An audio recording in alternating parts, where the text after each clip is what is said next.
What's up, everybody? It is Saturday. It is 1 p.m. You know what that means. It's time for another Grading the Market episode, part of Sweep League TV Network. Make sure you subscribe if you aren't already.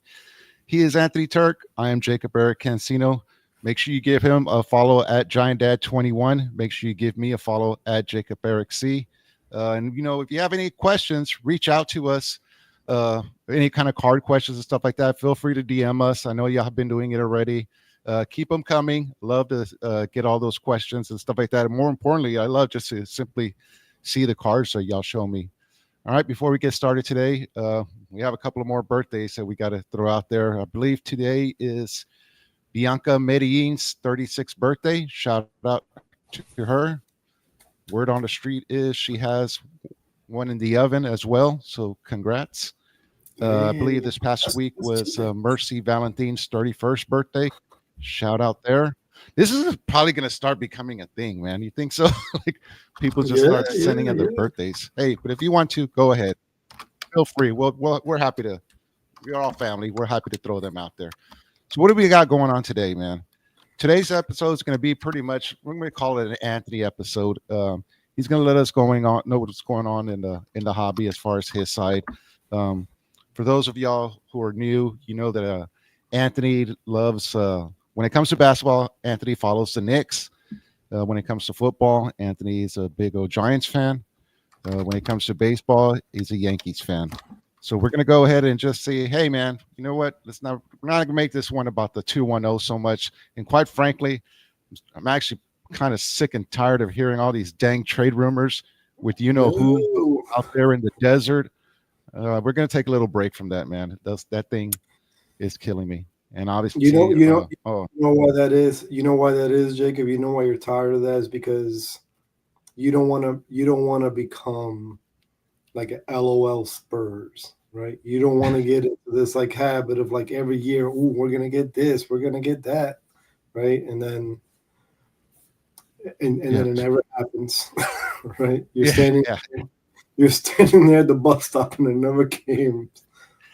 Yeah, this past week has been crazy. It's almost like every single day another rumor comes out, or another trade. Quite frankly, man, we beat it. we beat it to death. Yeah, so I'm tired of that. And honestly, I'm pretty tired from last night too. Went out last night with my brother. We went out bowling. It was the first time I bowled in a while, man. We linked up with. What'd you bowl?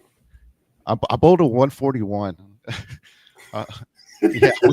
We linked up with the USOA member Aaron out there at the bowling alley, dude. And it was funny because at the beginning of the night, I looked at my brother and I was like, "This is a horrible idea."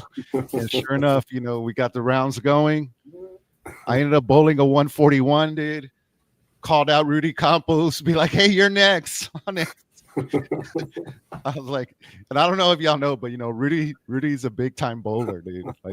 Like he loves doing it. So we meet bowling a 141 and then calling him out. That's a good night. Hey, you know what? Full disclosure, before the show, I was like, I texted him and I was like, hey Rudy, what do you bowl, man? And then he comes back, he's like, oh, about a 220. And I'm like, oh. And I come back. I was like, yeah, I was just playing about us bowling, right? And I finished the message with like, let me know if you need anything. Yeah, it was a pretty, it was one of those nights where it's like, you know what? Sometimes the funnest nights are the ones that aren't planned. So, it was something like that. What's up, Elias? Elias is in the room right now, so, as well as Josh. I saw Master Josh in here earlier. Hey, make sure y'all give Elias a follow. I know he's got a Pleading to Sit that just recently started. I think they had their second episode. Actually, you know what? There's word on the street, Anthony. A couple of people might be coming on that show here in the future. We'll wait.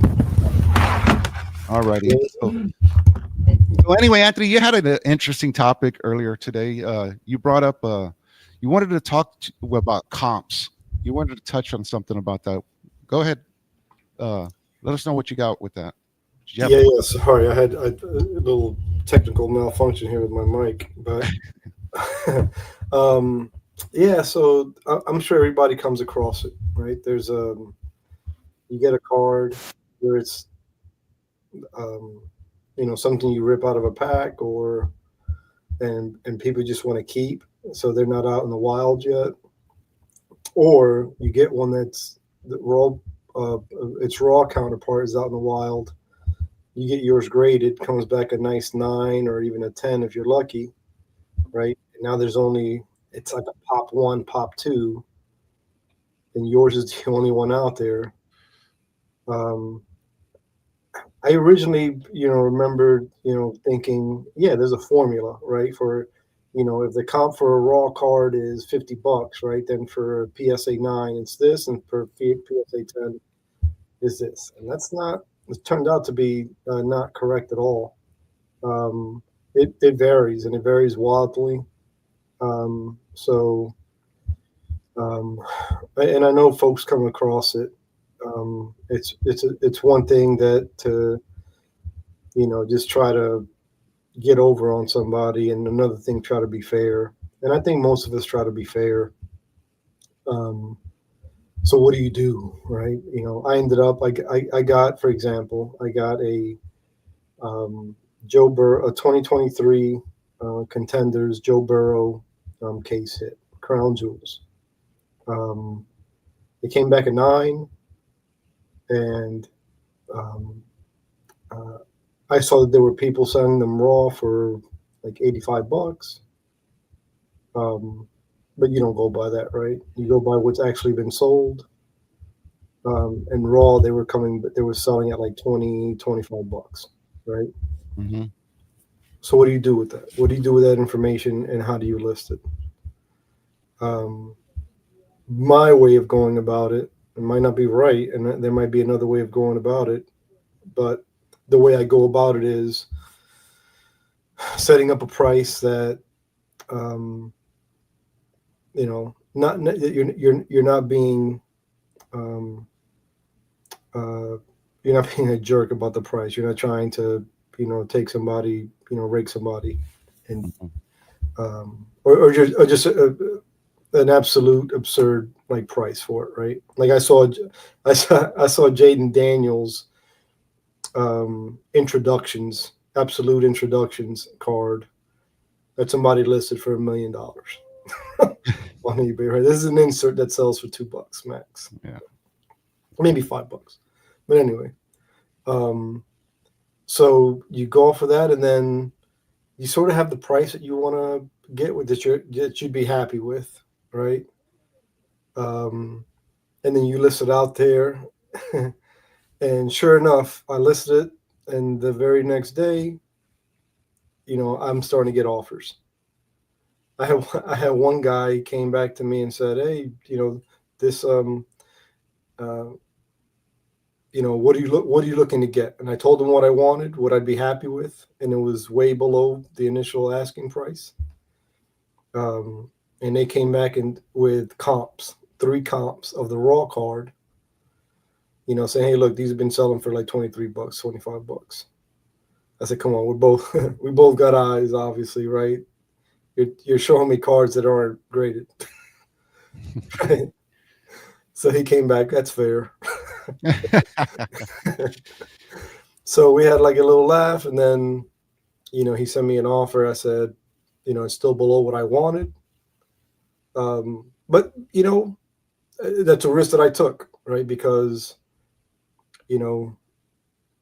the 3 or 4 other that are out there that are PSA 9s, they might list them, and they may not get more than 50. And I screwed myself out of $20. So it's just I think when it comes to those kind of cards, you gotta play it safe. You gotta play it right. You can't come off like too greedy, because people aren't even gonna bother you with you. Yeah. So Hey, speaking about comps, somebody had reached out to me. We had a couple of episodes ago. We were chasing or they were opening it up, Stefan Castle's Rookie of the Year card and stuff like that. They were chasing bangers. And somebody reached out to me. Check this one out, everybody. Por vida. This is courtesy of, and I'm not, this is his tag. This is courtesy of Manu's Busted Nut. But he ended up catching a 2 out of 5 Steph Castle. Yeah, That's and nasty. he reached out. He was just like, "Hey, what do you think this is worth?" And I was like, "Bro, number one, screw you." Mhm. They're just play. But number two, that is nasty. Now, man, there's only five of them. I did look on try to comp some a little bit. I saw some out of 50s out there that were selling for pretty high. Um, I think he went ahead and I do believe that he did post this one. But congratulations once again to Manu's busted nut. Yeah, hey, Manu, before he before he busts another, he needs to slap that thing up. You need He to needs wrap to it. put it. Yeah, he needs to be safe. Use some protection, big dog. Yeah, No. Hey, so once again, man, this is gonna be kind of like an Anthony show. We're gonna go ahead and see what's going on in his world. Hey, you had an interesting story about what happened. What do you, when it comes to your base cards earlier? Go ahead and fill us in with that one. yes. I think everybody that collects a lot, especially maybe a lot of retail, you end up with a lot of, I hate calling it junk, because if it was junk we would just throw it in the trash, right? There's definitely value in it. It's just um, trying to sell base cards, even variants or inserts. It's just so it's a tedious. It's more than tedious, right? You'd be selling a card here, a card there, every month, right? Um, so I try to just um, pay it forward if it applies. Um, I was doing pretty good. I always, every few months I'd stop by the library and drop off my boxes, Yeah. and they were so happy. They were like, "Oh, thank you for always thinking of us." And um, So that's where you would drop yours off is at the library, because I know yeah, there people have like different things that they do with their bases. I hear some people dropping them off like at children's hospitals. You said the library, but that was your go-to place. I know for me, I yeah, you see me sometimes. I give away some during Halloween and stuff like Halloween. that. Yeah, I did Like that. Yeah, packs. Yeah. yeah. So the thing I heard about the hospitals is the hospitals. Somebody put them up on game. Right? They're like, we don't take open cards anymore. We want packs. Oh, that bad boy ain't sealed. We don't want it, baby. It ain't sealed. So We don't want it. yeah. So and maybe that's just a couple hospitals. There's others that still do, but Yeah. they just end up with all these like cards that let's say that even they just give them away to you know to entice people to come, let's say, to the library, Yeah. right? These kids are going to shuffle through these cards, um, either bang them up or um, you know make a mess out of them, so that now they got to pick them up and restack them and put them away. Yep. um, so when I try to stop by today to drop them off, they were like, I asked like, "Hey, you guys still taking cards?" They're like, "No, we can't get rid of the last you know inventory that we received." Yeah. That's a So that's a big problem, man. And I know we that happens a lot, and especially when you start off with the hobby, is you get that thrill of just opening, and then the next thing you know, you look around and it's just like, my goodness, there's cards everywhere. You know what I mean? Like everywhere. And if you don't make time to like organize or, you know, put them away properly, then it really it becomes messy, honestly. yeah, It just yeah, turns into a big mess. And I'm not gonna lie, man. Full disclosure, up in my loft, dude, it looks like a card shop, dude. I've been slacking on my organizing, you know, bad, dude. So I need yeah. to do that Yes, my own. yeah. Sometimes my room is, and I use this as an analogy because I was taking care of the grandbaby in the morning, so the daughter could go to like a yoga class. And so I got up early, got the baby, and uh, I was told that she was going to go back to sleep, but she didn't go back to sleep. So we just turned on Netflix, found the first kids movie, and it happened to be Trolls. Bro, we just sat there and watched Trolls. Yeah. She was enjoying it, I was enjoying it, but there's one of those trolls that like poops out or farts out confetti. Mm-hmm. Like that's what my room looks like sometimes. It looks like that. There was a troll that just does that, but with sports cards, and they're just everywhere. So the hits are nice, right? But if you don't stay organized, it just becomes a huge task. Yeah. Hey, speaking of your room, man, I see it. Notice that in your room back there, you have that Giants flag flying. I know they just recently finished up little mini camps, didn't they? Yeah. How's everything? How did everything go in the Giants mini camp, man? Anything interesting happen? What's up with Jackson? What is it? Jackson Dart. Yeah, Jackson Dart, baby. I think I like what I see, honestly. I'm not gonna go into it like I normally do. It's like, oh my God, these guys look sick, right?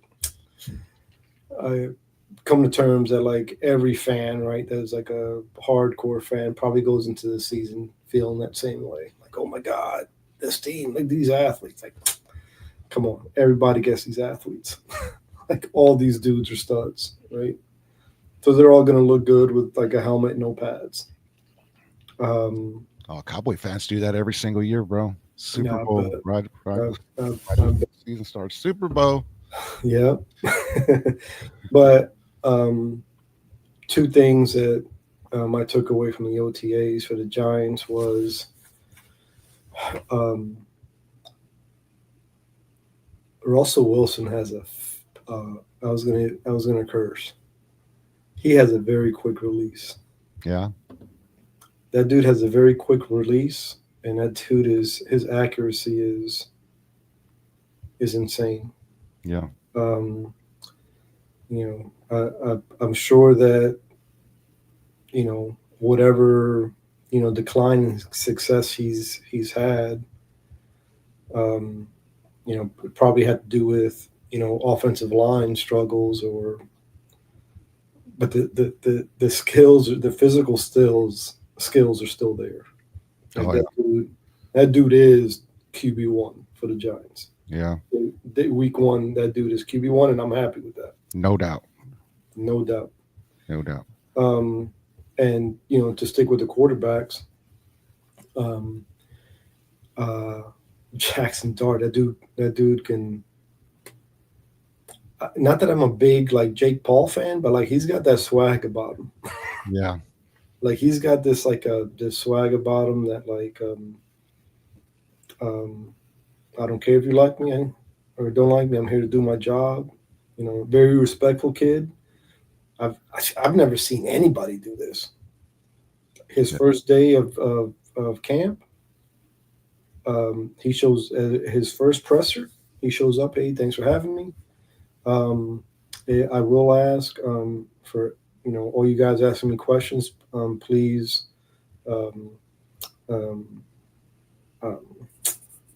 state your name so that I can start putting names on faces. Yeah. Which is something like you never see anybody, especially like a rookie do. So that dude is like he seems like very composed, very sure of himself, secure in his skin. So that's what he does when the pressure's on, and he's got like a guy that weighs 250 and runs a 4.6, chasing him. Yeah. We'll see what that composure looks like then, and what he does afterwards. Yeah. And so there's that, and then the other thing is, hearing former players talk about Abdul Carter. Like I saw Carl Banks talk about him. He's on there with Bob Papa, who's the voice of the Giants. And um, uh, their So GM. it looks like it's working out then for the Giants what they did in the offseason. So far, Carl Banks. Abdul Carter, and then you trade back into the first to get It's Jackson. Jackson. There's a freaking dart in your neck. So it looks Yep. like it's working. And Carl Banks is like, I've seen this before, right? Where I was already on the team, and all these rookies, come in, and this guy comes into the field, and the way that he moves, Mhm. his jerkiness, his speed, his get off, that he was like, man, that's different. This is different. This is not like all these other guys. And he was talking about LT, and he was like, I'm not saying he's LT, but I'm seeing that he is different. Yeah. So that's got a lot of people excited. Hey, switching over to the MLB side of the house, man. How's everything going with the Yankees, bro? Hey, so good transition. I put a post out there about the Giants quarterback locker room. They all have like Yankees ties one way or another. Wilson was drafted by the Yankees. It was actually a Giant, and in a spring training game, he pinch hit for Aaron Judge. Jackson Dart grew up a Yankees fan. DeVito, the kid, lived down the street from Yankee Stadium and was a Yankees fan.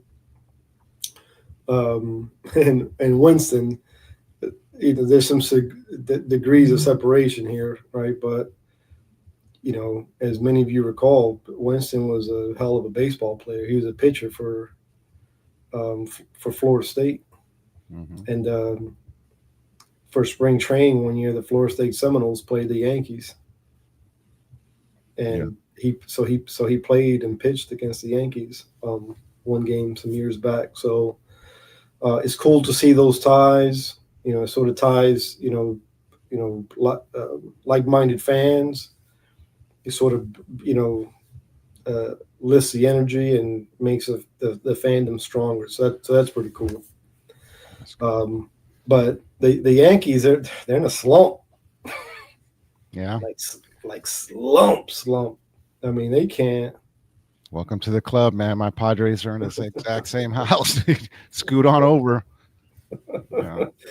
Yeah, I don't know what's going on. They thought that Giancarlo Stanton come back in would, bring life to the party, but yeah, San Diego just got done with the series against the Dodgers, and I think they had the Padres pulled out last game, but they had some fun in that game, didn't they? In that series? 8 hit batters when the series was all over with 8 hit, dude. In their very last game, I think. I don't think they did. They beat Fernando Tatis Jr. Yeah. You know what that means? As soon as Shohei came up, Shohei Ohtani. And it was weird though, when they hit Shohei Ohtani, and when he was making his way down to first, he kind of like motions to his bench, like stay back. How everybody comes and bench is clear, but he kind of like just like waved them off, like he knew exactly what was going to happen. You know what? You being our star, we're going to be your star. And then he kind of like made a motion where he went over to the Padres dugout and kind of like chit chat, like talks it over or whatever. Maybe just settles everything down. Goes up to the first baseman and shakes his hand. As much as I dislike the Dodgers, that was a cool moment. Yeah, that was really good. Sometimes you don't. Sometimes we don't understand what we're seeing or misunderstand what we're seeing. But when I first saw it, the first thought that popped into my head was like the power that Ohtani has, right? Because that's a culture thing, right? Yeah. That's not a team culture thing, right? That's not a That's not even an MLB culture thing. That's a baseball culture thing, Yeah. right? And Shohei Ohtani's hand, right? Just a simple gesture, right? Mm-hmm. I'm not saying And even change. and even the way he went up to like the Padres dugout, like in a manner with his hands behind his back, Yeah, you know, it, and it was like because usually when that happens, like the wave starts, like the tsunami starts, right? And it's like his hand like stopped the freaking tsunami. Is what it felt like. mhm. That was just such a cool moment. Yeah, it was good. It was good. It calmed me down. I mean, you know He what got about this. He's got this. I'm gonna go to sleep. Padres Dodgers? Padres Dodgers. You know, we really don't like each other too much. And when he was, I was getting ready to jump up. You know what I mean? But he waved everybody off. You know what I mean? It kind of just like had me scratching my head a little bit. You know what I mean? Just like, uh, I guess if Shohei said to, go ahead and everybody just chill. But yeah, I guess they were. And He both definitely teams. knew that. Looks like he definitely knew the unwritten rules of Oh, he baseball. knows. Oh, he knows them. Yeah, yeah. He Yeah. took his little thump. Uh, he knew exactly what was happening.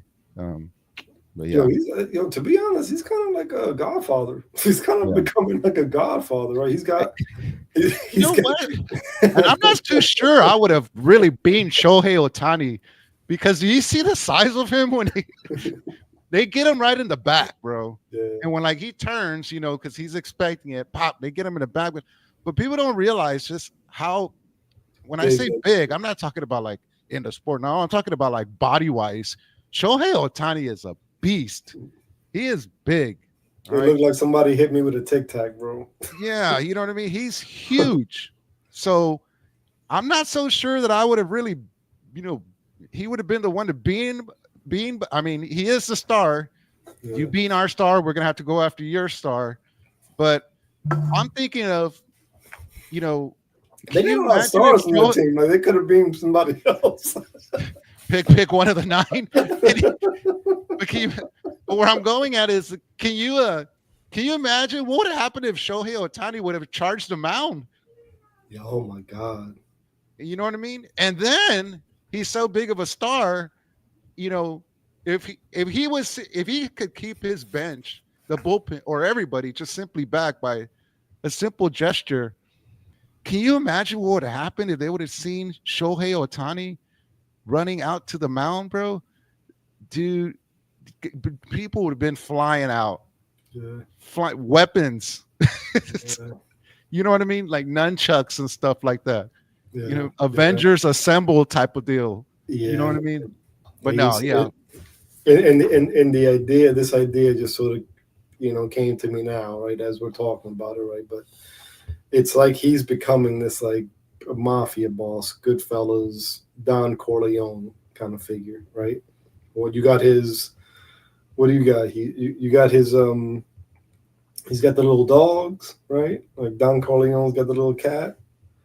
He's got his men, like taking bids for him, right? The translator. Now he's doing, things like simple gestures and a single gesture that is loud. Yeah. Like that's when you're like, oh shit, who's that guy? Yeah. Yeah. No. I once again, when it all finished, and like especially when he went to the first baseman and shook his hand after he went and said whatever he said to the Padres dugout, I was kind of, even in my mind, I was kind of like, man, how dare y'all be Shohei Ohtani? Anyway, oh well, it happened. Yeah. It happened. Yeah, it was a fun series, though. I don't think, unfortunately for MLB and all of us, I don't think the Padres and the Dodgers play each other until August, I believe. So I think they have another little 2 series, and that'll be that for the year. No, I think if the Padres pitcher like hits Shohei, I think the Padres dugout probably come out and beat the pitcher up at this point. I'm on your team. I'm on your team, man. Double cross ranch. Hey man, once again, like I said, he's Anthony Turk. Make sure you give him a follow at Giant Dad 21 if you aren't already. Well, kind of just wanted to make this show for Anthony. I know he comes on. We co-hosts, and we're always constantly talking about Spurs and stuff that's actually happening in the 210, a little bit closer to home, Cowboys and stuff like that. And I kind of wanted this show just to be for Anthony. Hey, let us into your world, man. We're always talking about us, us, us. We know you're a Giants fan. We know you're a Yankee fan. We know you're a Knicks fan. So, we want to go ahead and, hey, let us know what's going on there. Yeah, speaking of the Knicks, man, what's happening over there? But who knows? Right? They're it's disappointing that there wasn't a plan for a coach after letting go of Thibs. I like I said before, I wasn't too surprised they let him go, but to not have a plan, A, B, or C, something that was certain, right? Like I always tell people, younger people I work with, you look for a job when you got one, not when you don't. Right? Yeah. And these guys got rid of their coach. I just took them, to the Eastern Conference Finals. Yeah. First time in how long? Over 25 years. Yeah, something like that. The last time was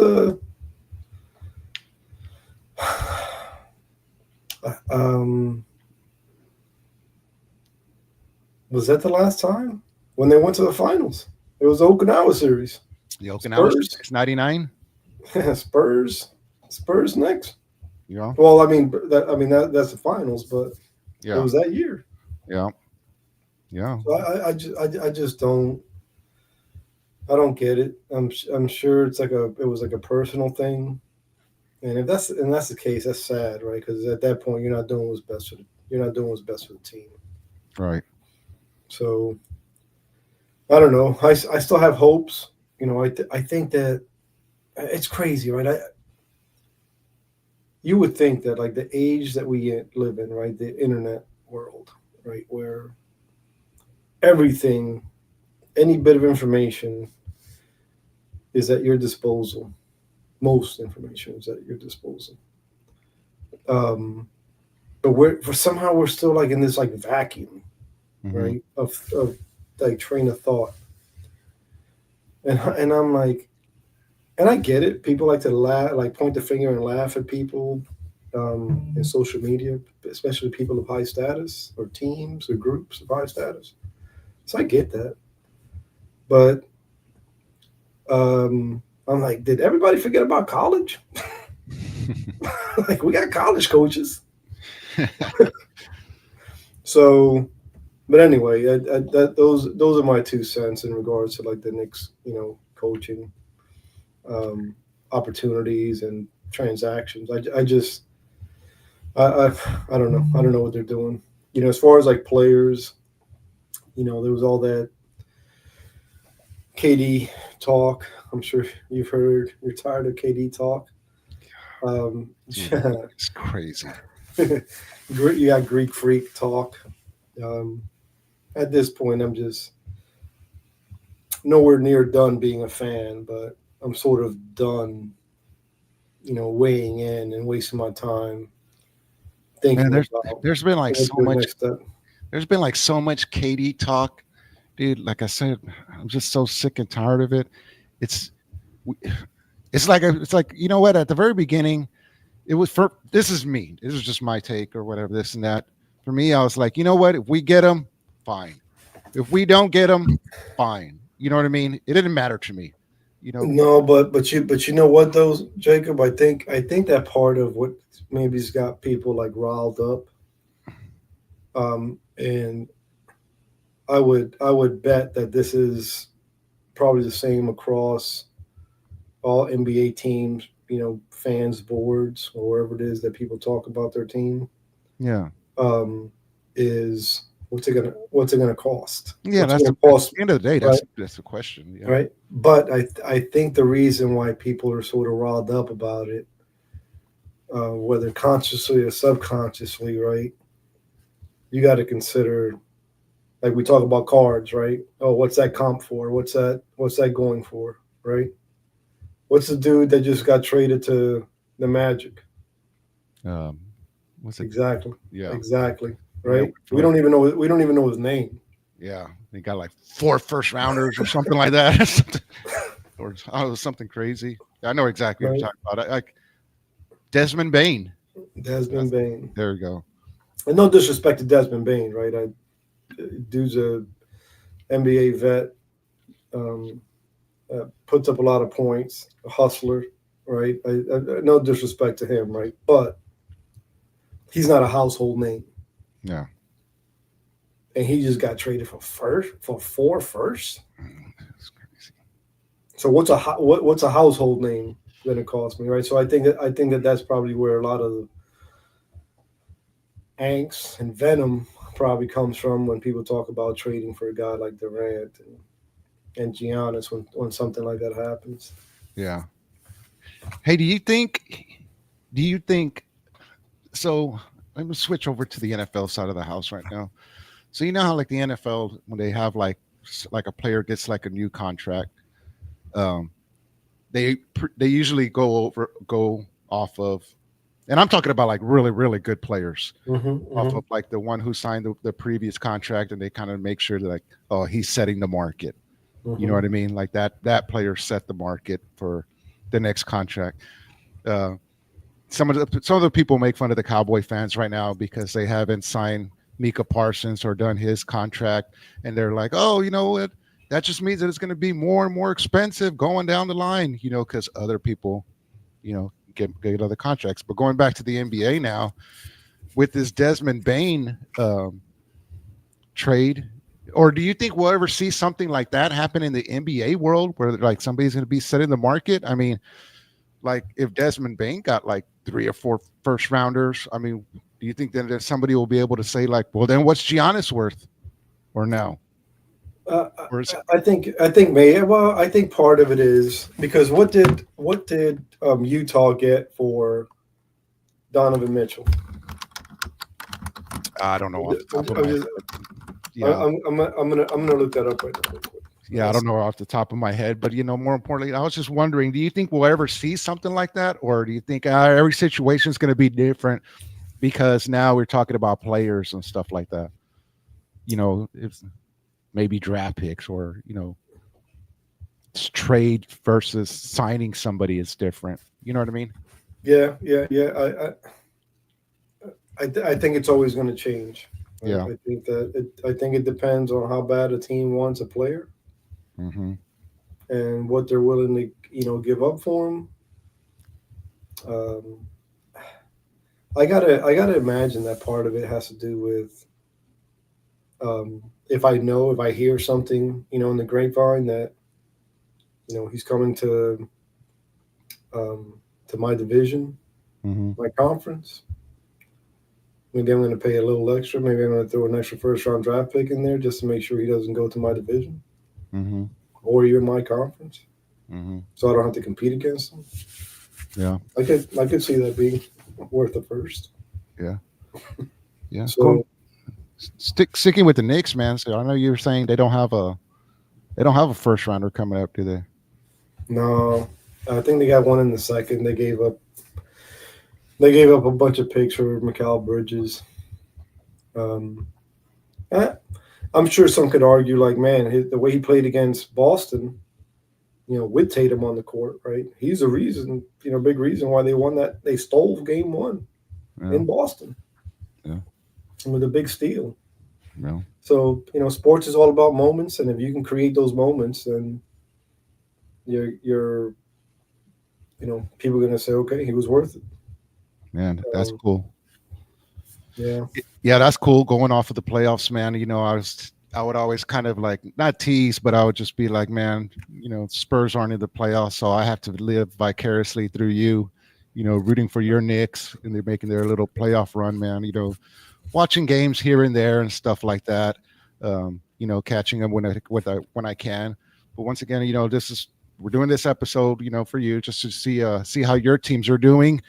Overall, would you say that you're happy right now with where your Knicks are at, or I mean, barring the head coaching, but I think that you have to consider this, right? I think I'm not even going to take other, Knicks fans' thoughts into account or what I think their thoughts are. But for me, I think that I'm happy where the team is at right now. They're competitive. There's substance. It's not just all hype and hoopla, right? Um, where before and I love Melo, um, um, but we got Melo, but he was just like this like shiny, um, you know, he was a shiny Lamborghini man that mhm. you know at the end of the night he got driven into this crappy house, and so it was just a lot of flash and really no substance. So Yeah, I like where the team is at right now. There's substance. They compete. Um, they can win um, most nights, I would say. So you talk about maybe picking somebody else up. What are you giving up? Are you going to give up what we have now and break all that up to kind of remold this thing that we have? So I yeah, think I think that's where I'm at right now. I got Is you know I'm not I'm okay with Durant not. you. There you go. Durant's got to have Steph Curry, Clay Thompson, and Draymond and Draymond to get a ring. We don't have that. Yeah. Yeah. Hey, we're gonna go ahead and start wrapping this episode up, man. Once again, like I said, we just wanted to spend some time actually with Anthony. He's always with us, and with here we're grading the market. It's mostly 210 that jump in and stuff like that. So, I wanted to make some time and be like, hey, um, let us know what's going on with the Knicks. Anthony also loves the Giants, so we wanted to touch on that. And he follows the Yankees, so we wanted to give him an opportunity. Let him. He has to hear our dirty laundry and stuff like that. He has to have to hear our complaining. So I wanted to go ahead and Hey, I'm all good, man. I love the 210, man. Good. It's some good people down there, man. Good people. yeah, Hey, Elias. before um uh I'm sorry. What were you saying about Elias? I said Elias jumps in. I'm gonna need to pick up that big league chew X top MLB cap.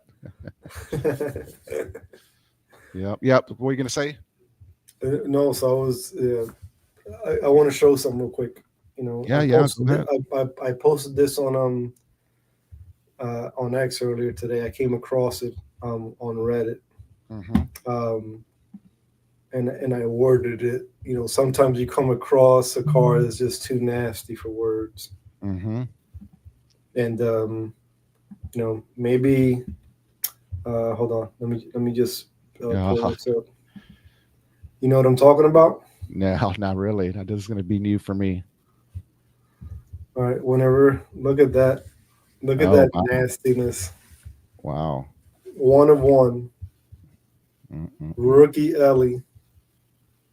The new era hat, patch, gloves, Mr. Red patch. And I That's forget what that patch is on the right, but that's freak. I don't know. it's a That's little disgusting. booklet. That is nasty. I'm a big Ellie fan. If you Yeah. guys don't know, No, yeah. Anthony and I mean, we follow our respective teams, but if there's a monster out there in the hobby family, we're always gonna be this more. is this is that's not the one I was just showing. That's not a monster, but I thought it was a cool looking card. Oh, 5-0. Mhm. 5-0. Yep. Yeah. All right, man. So what you got going on for the rest of the weekend, Anthony? I'm starting a diet, and I got I got, I got called out, and sometimes we need to get called out, right? I Oh got yeah. called out by somebody at work. There's a guy that just has no muffler. He means well, He's like, hey man, you need to start laying off the sugar.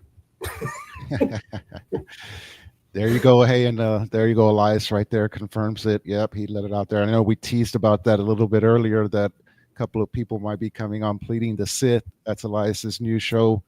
He sits down, he interviews you. So yeah, there's Elias right there saying, yeah, that we're going to go ahead and come out. Yes. And I was like, well, we'd be happy to. Oh yeah. Yeah, that'd be fun. That'd be Say fun. less, bro. Say less. We're there. We're there. Hey, any last words, man, before we get going?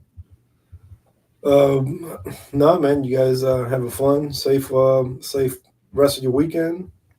Have fun. Go out. Don't overspend on cards. Have fun. Um, don't put yourself in a situation where you're losing control, right? But have fun. Yeah. Go out, look for singles, and and enjoy it. Have a good time, man. We only get to do this. We only get to do this once. Exactly. Hey, he's Anthony Turk. I'm Jacob Eric Cancino. We want to thank y'all for spending this Saturday afternoon with us here on Great of the Market. And like Anthony said, y'all be safe, and we'll see y'all again the same time next Saturday, everybody. Peace. Y'all have a good one.